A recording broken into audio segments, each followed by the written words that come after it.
Honorable and respected Prime Minister, I thank you for your gracious invitation to me and to the members of the Christian community on this very special day when we remember the birth of Jesus Christ, the Son of God and the Savior of the world. As the only speaker here on behalf of educational institutions, I wish to thank you for your vision, for your determination, and your large-heartedness that is reflected in the national education policy and also other policies. I will very briefly comment on these policies. Respected Prime Minister, your vision with regard to the national education policy has been both local and global, focusing on what is most essential.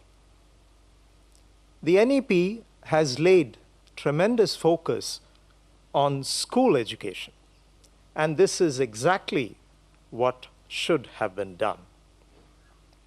Your vision in encouraging the learning and the use of the mother tongue will have a positive and a lasting impact on the future of education, not only in India, but also in the world. The decision to keep board exams limited to class 12 is a very considerate decision because it takes away the stress of exams from our students. May I also request you, Honorable Prime Minister, to ensure that in this process, we do not lose the competitive edge that we currently have among our students. At the level of higher education, the promise of sharing resources among institutions and the promise of autonomy for high-performing institutions is a great incentive for all higher educational institutions to perform better.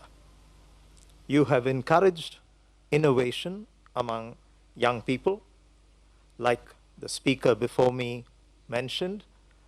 You have encouraged sports and good health, not only among young people, but also among senior citizens. All of these will have a very positive and long-term impact on the future of India and the future of the world. Thank you very much, Honorable Prime Minister.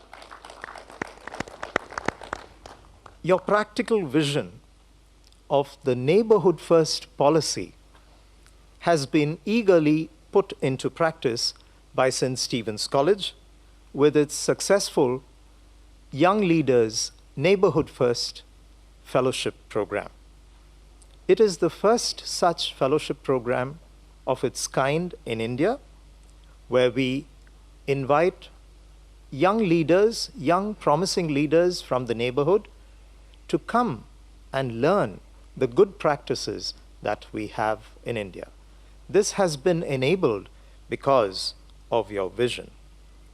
We thank you for your vision and the support that the Ministry of External Affairs has provided to implement your vision. Your recent phenomenal leadership at the G20 is one more policy that St. Stephen's College wishes to follow up on. Your honorable self very graciously announced to the Global South that India will be the voice of the Global South. St. Stephen's College has just now recently placed before the Ministry of External Affairs a proposal to share the intellectual capital and exemplary skill sets that India possesses as a part of the promise that you as a visionary and responsible global leader made to the global South. Thank you, respected Prime Minister, for what you have done for India and for the world. In telling the world that India wishes development in an equitable manner and following it up with decisive action, St. Stephen's College assures you our strongest support in these visionary steps that you have taken.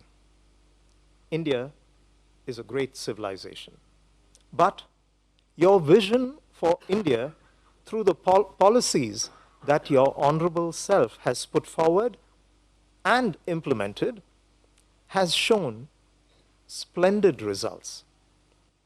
I'm not a great technology person, nor am I a brilliant bureaucrat. I'm a teacher. But as a teacher, I can see the many benefits that our young people will gain through the steps that you have taken. Digital India, the National Education Policy, the Neighborhood First Policy, your promise to be the voice of India, each of these puts India in the top position globally. Thank you very much, respected and honored Prime Minister. Today is Christmas Day. Last night, we had our Christmas service in our small chapel in the college. And like in every service conducted in our churches and chapels, we prayed for you as our leader. May your good works continue to bring development, peace, and happiness, not only to India, but to the whole world.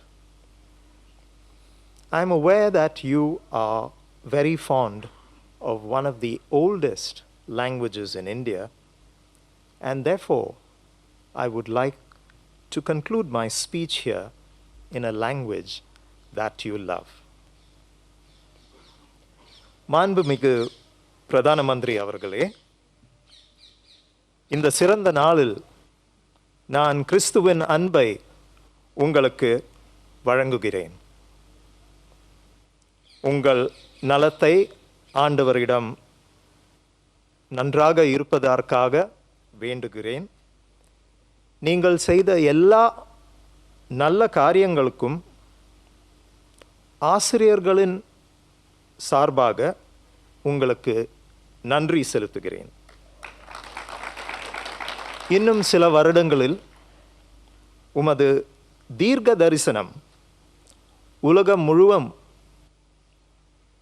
வாழ்த்தும்படி இந்தியாவிற்கு வரும். நன்றி, நன்றி. உங்களுக்கு கிறிஸ்துவின் பிறந்த நாள் வாழ்த்துக்கள், புத்தாண்டு வாழ்த்துக்கள். நன்றி.